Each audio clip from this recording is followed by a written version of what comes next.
وقتتون بخیر. میخوایم فیلرگیری روی موتور 4 سیلندر ایسوزو وان جی جی 4 رو انجام بدیم.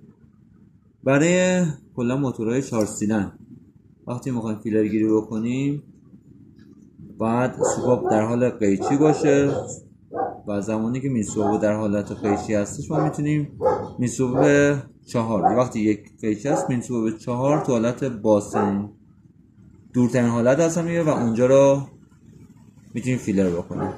الان میریم سیلندر یکمون برای قیچی شدن. زمان قیچی شدن موتور رو میچرخونیم توسط فولی سر میلنگ، سوپاپ دود میره برای باز شدن.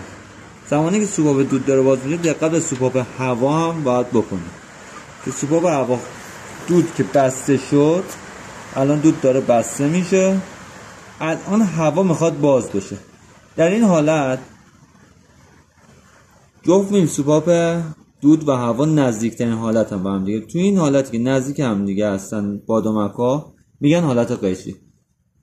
در سیلندر 4 الان بادامک‌ها دورترین حالت هم با هم دیگه و اینجا رو ما میتونیم فیلر بزنیم. سیلندر 1 رو قیچی میکنیم، سیلندر 4 رو فیلر میزنیم. سیلندر 4 قیچی شد، سیلندر 1 قیچی فیلر میشه، سیلندر 2 قیچی، سیلندر 3 فیلر، سیلندر 3 قیچی، سیلندر 2 فیلر که بهش میگن دور در دور، نزدیک در نزدیک برای فیلرگیری.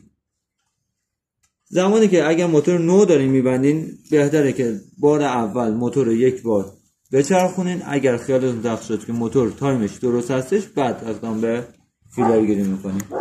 و برای فیلرگیری هم حتما سر سوپاپا کپ‌های زیر اسپک‌ها حتما وجود داشته باشن. دوستانی بودن که کپ‌های زیر اسپک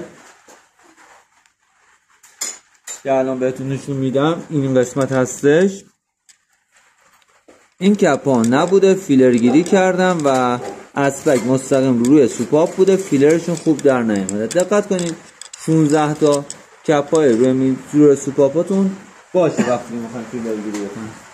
خسته نباشید. خدا قوت.